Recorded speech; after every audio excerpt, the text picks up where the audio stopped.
Good day guys, so meron na naman tayong panibagong issue. Ito, rare to, no? So bihira na issue. Hindi lahat ng sasakyan pare-para sila ng ganitong issue. Kaya lang nakakabahala kasi ang nangyayari dito sa sasakyan na to, tumatakbo siya tapos namatay. So namatay yung makina.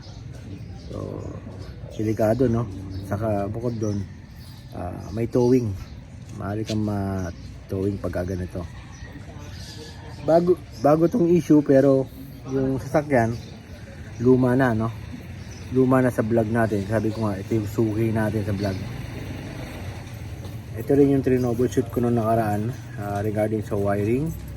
So ngayon, wiring na naman yung issue niya. So ang nangyari dito, tumatakbo dito sa may Moraita dahil UB Express. Ayan. So batak na batak tayo sa mga issue dahil dito sa mga sasakyan na to. Araw-araw tumatakbo sa kalsada. So ito ngayon, namatay yung sasakyan niya habang tumatakbo sa Espanya or sa Moraita. Kaya tumawag kagabi sa akin. So nag-blackout, wala lahat. Ito, pakita ko sa inyo kung ano yung issue at ano hahanapin natin. Ayan, okay. So shoutout sa may-ari nito. Makikita nyo mayroon siyang wire. Ayan. So ito yung tinuro ko sa kanyang diskarte para makauwi siya, no? Maiuwi niya at mapaandar yung sasakyan. Ayan. So itong wire na to, pinalagay ko muna sa kanya papunta dun sa solenoid, no? Dun sa magnetic solenoid, dun sa injection pump. So kailangan kasi magkaroon ng supply yan papunta sa live para umandar, no? Ngayon, dito, yan, makikita nyo, chinecheck ko na. Yan. Kakaiba yung issue na to dahil lahat ng fuse ay working. Yan. Tinestake ko na yan. Lahat meron, no? So, yan ang problema dyan. Dahil lahat sila meron. Yan. Hindi natin isa-isahin kasi na-check ko na yan kanina. Ngayon, ang problema, ayaw nga umandar. So hanapin natin kung ano yung issue. Kung bakit ganon. Yan dito, pag kinabit niya kanina, pag kinabit mo ito nag-i-start, diba? Oo, okay. Pag tinap niya to, so nagkaroon ng kuryente yung injection pump, gagana rin yung starter. Napapaandar niya na sa susian, no? So kahapon kahit anong tulak niya, kahit anong kadyot, ayaw mandar. Ngayon, check namin dito, may nangamoy somewhere dito na parang nasusunog ng wire, no? Pag naka-on yung ignition, parang may nasusunog ng wire. So ngayon nag-decide ako na tignan doon sa kabilang side. After dito, so, sa kabila tayo. Yan, dito. Dito kami dito ako nakaamoy ng wire na nasusunog. Ayan.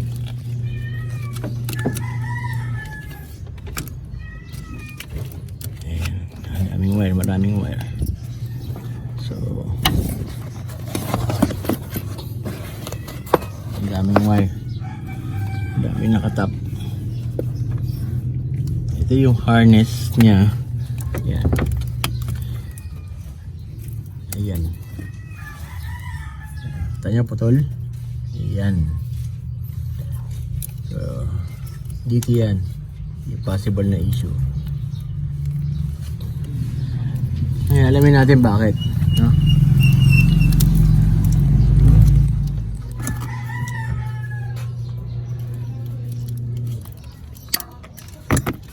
Isa na yung nakita natin problema. Bakit siya putol? Ayan. Tapos ano yung wire na yan? Ayan.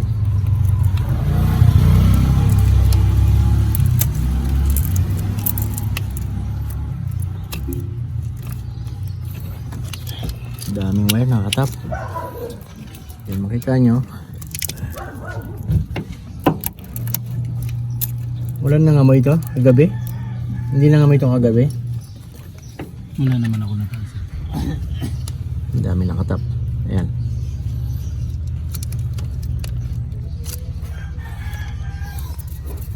Okay. May sunog din. Ha? Ayan. Oo. Ayan ang sunog oh. So nag-iinit yan. Ngayon, ang problema, may kuryente ron. Tapos, wala sa injection pump.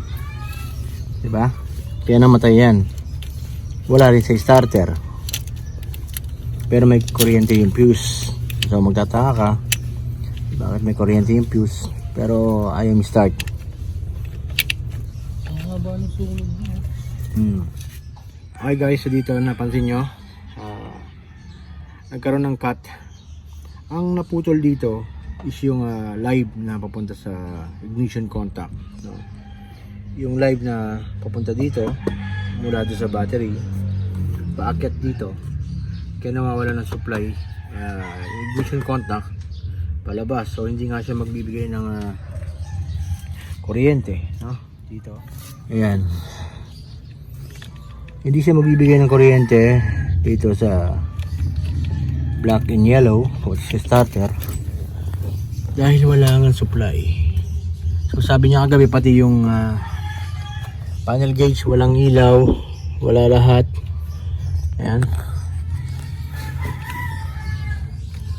Ang naputol itong kulay puti, no? Ayan.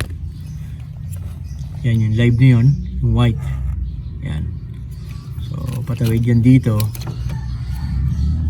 Ito, ayan. Ito ngayon siya. Pagtawid ng white, ito na siya. Ayan. Yung white na merong stripe na black, kabilaan yung stripe.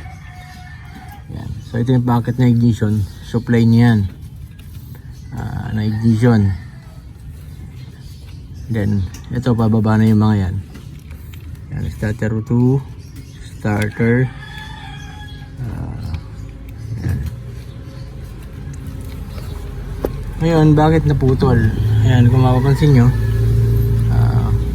may mga nakatap, ano? Ayan, tap. Tapos to, itong fuse solder na to, nakatap din sa kanya. And then may isa pa ulit fuse dun. Ayan. So nakatap din dyan. So lahat yan nakatap dyan sa live. Ulitin ko, no, yung wire na yan papunta yan sa battery dun sa main fuse. Sa main fuse, no? Ayan, dun papunta yan. So mangyayari dyan ngayon, babypassin natin yung socket kesa naman magpabili tayo nitong ignition contact dahil sagad na nga yung wire, no? Ayan. So hindi mo pwedeng loose contact yan or mahina yung dugtong dahil ganyan na mangyayari. Ang nangyari yan, nagkaroon ng loose contact kaya nagkaroon ng pagsunog, no? Ayan, naglulus yan, so umiinit, nalulusaw. Ayan, kaya nagkaroon ng sunog yan. Puputulin natin yan dito. Then babypass doon. Then check natin itong mga fuse na to kung kailangan natin, kung pwede natin tanggalin or ilipat. Hey guys, dito nakikita nyo, kaya nga pagka dyan sa ignition contact o yung wire na papunta sa ignition, hindi ako ganong tatap ng wire dyan. So marami kasi nag-electrical dyan, ang pinakamabilis kuhanan ng kuryente. Yan, para ma-install yung bawat accessories, dyan na sila magtatap, dyan ang kukuha ng kuryente. Madali din kasi matrace yung ignition, yung accessories, kaya dyan ang tatap. Ngayon ang problema ganyan, no? Ngayon gagawa natin ito ng solusyon, no? Para maayos natin yung problema. Ipakita ko sa inyo mamaya kung ano yung naayos natin, and then kung nag-work, no? titino yung sasakyan. Pwede. Okay. Pwede. So first thing, kailangan natin ng wire na Saksak yung kami. kasukat niya, no? Yan. So, para mapalitan natin, hanap tayo ng kasukat niya. Yan. So, masyadong malaki. So, nasa 14 lang yata yung kanyang wire. So, dito tayo, sa 14. Meron tayong mga wire dito na pang charity na, no? Ayan. Ito ilalagay natin.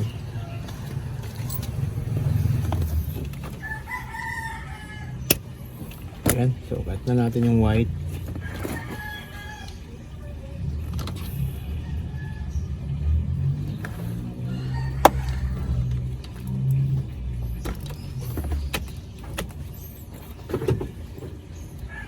Pakitanggal mo muna yung battery. Yung negative lang. So, for safety, kailangan tanggalin yung battery terminal. Dahil yung karugtong niya sa kabila, live yan.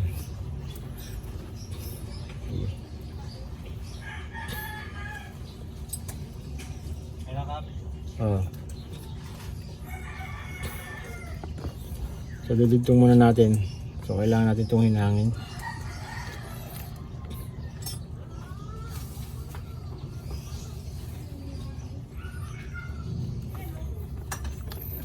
Babala ng konti, pero same sila ng wire.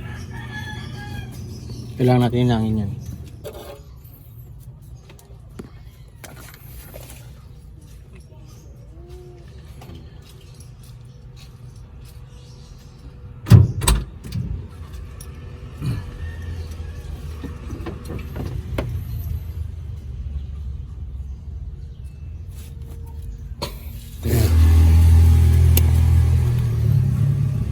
Anong hose yung nandun sa may yung nakapaikot dun sa may nung oil pan?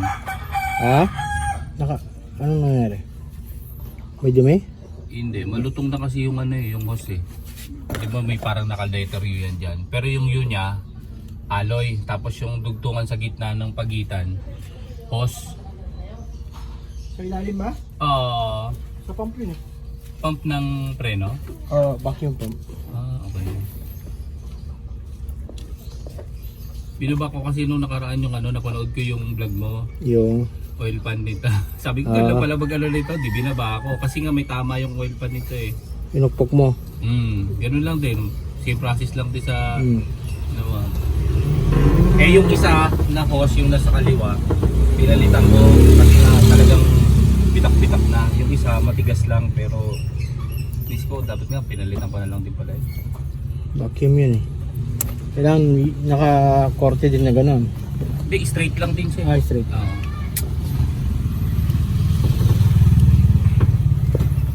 So ito, sa fan sa ilalim.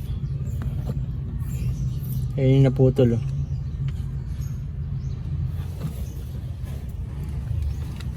Meron tayong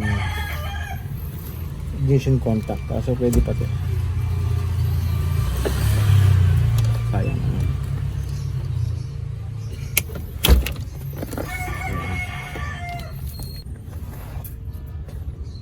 Nagsusunog din yan. Ha? Pati nagsusunog din. Nagiinit yan kasi pag loose contact kasi yung electrical, yan na nagiging cause yan. naging cause ng pag-init. So pag init yan na pag-init, hanggang mag-loose na mag-loose.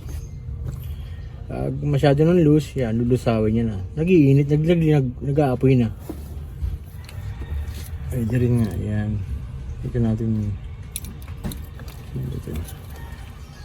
Ayos yun, para master key. Para mga yung lock.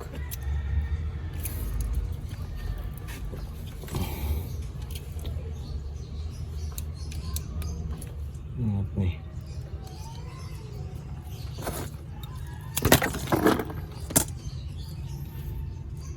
Pwede rin dito. Kasi yun ang nalang natin.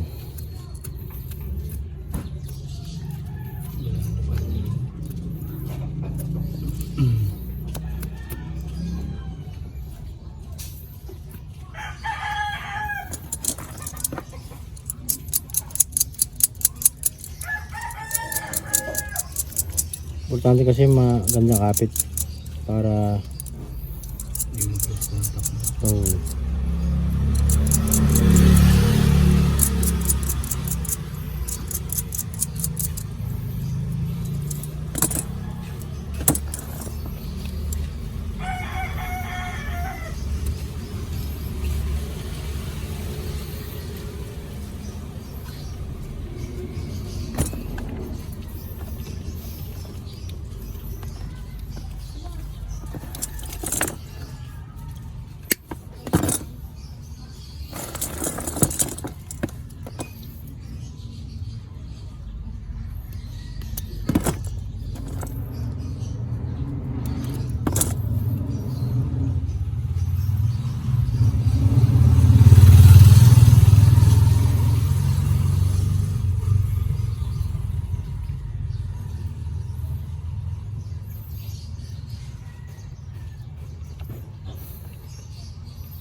kinabahan ka gagawin.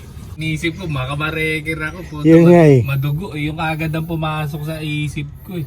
Tapos wala yung indicator dyan sa may panel board. Sabi ko, patay. Ano nangyari? Walang Dali-dali kagad ako, hindi na ako nagpatumpik-tumpik. Binaba ko agad yung pasahero ko, binigay ko agad yung mga pamasahe.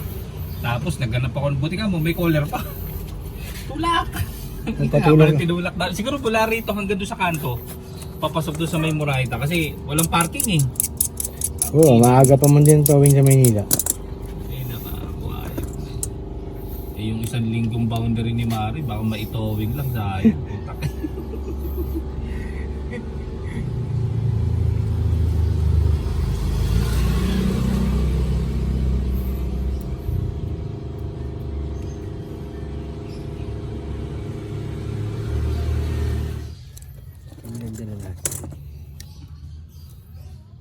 Mga radyo na yan, kami nagdala niyan dyan.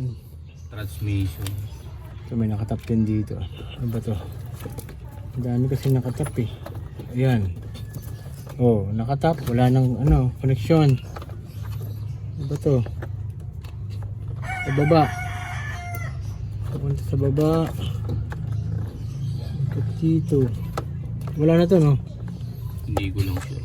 Ayun. Wala na eh. Dati siya may switch. Galing natin yan.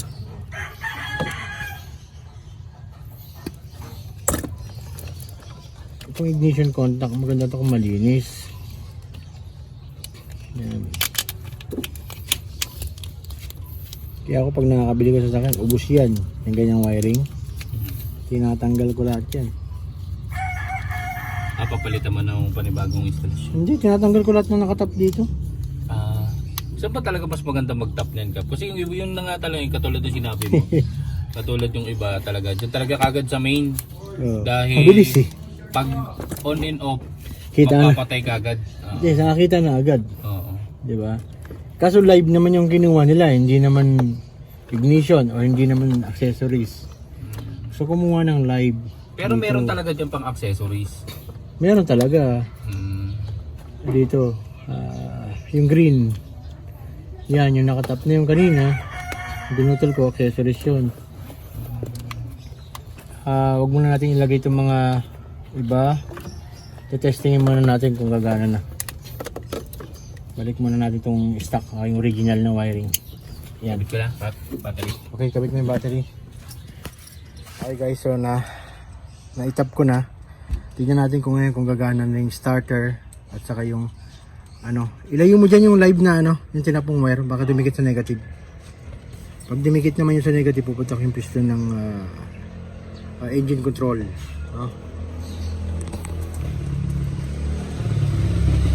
Yung mga tinanggal ko na nakatap dun sa live, may mga fuse holder. Hindi ko muna ilalagay yan. Gagawin ko mamaya ng supply. So, tignan mo natin kung Fire. kabit na. Titignan natin kung ano okay na, no? Itong ayan, ignition on tayo. Ayan. So kanina nawala yan. So kagabi nawala rin yan, di ba, sabi mo? So ang nangyari niyan, naglulus na doon. Kaya kamo pagdating mo sa bahay nyo kanina meron. Tapos dati ayaw man starter. Ayan. Okay? Under na. Nakatanggal niya yung supply. Ayan. So tinanggal na rin niya yung supply dun sa injection pump na naging paraan lang para makauwi siya. Ayan. Okay. So ginawan ko muna or binigyan ko muna siya ng idea paano yung gagawin yung paraan para maiuwi niya yung sasakyan, hindi siya matowing dahil electrical issue nga. Pagka ganito hindi siya pwedeng i-DIY unless meron kang knowledge sa electrical or pagka-trace kahit konti lang, magkakaroon ka ng pamamaraan para maiuwi mo yung sasakyan. So ngayon, yan, start ulit natin. Yan. So nawala rin yung starter niya kahapon. Hindi rin gumagana yung starter mo, di ba? Kaya kinadyot. Dahil nawala nga yung supply papunta dito sa ignition contact niya. So yan ang main issue niya. Dahil lahat ng fuse buo. So pag wala ka talaga alam, magtataka ka bakit ay gumana. So ngayon yung mga accessories na nakatap, gagawin ko ng panibagong linya yan. Hindi ko na itatap yan doon sa supply na ignition. Kasi nga, pagka yan ang nawala o nagka-problema, gano'n ang mangyayari. Maraming maapektuhan. Dahil maraming wire na nanggaling dito, maraming sinusuplayan yan. So maraming maaaring maging issue. Magpapatong-patong hanggang sa shortcut lang, no? Yung pag-ayos ng electrical. So ayan, ayusin ko na to para makabiyahe na. So dapat talaga stock lang, no, para hindi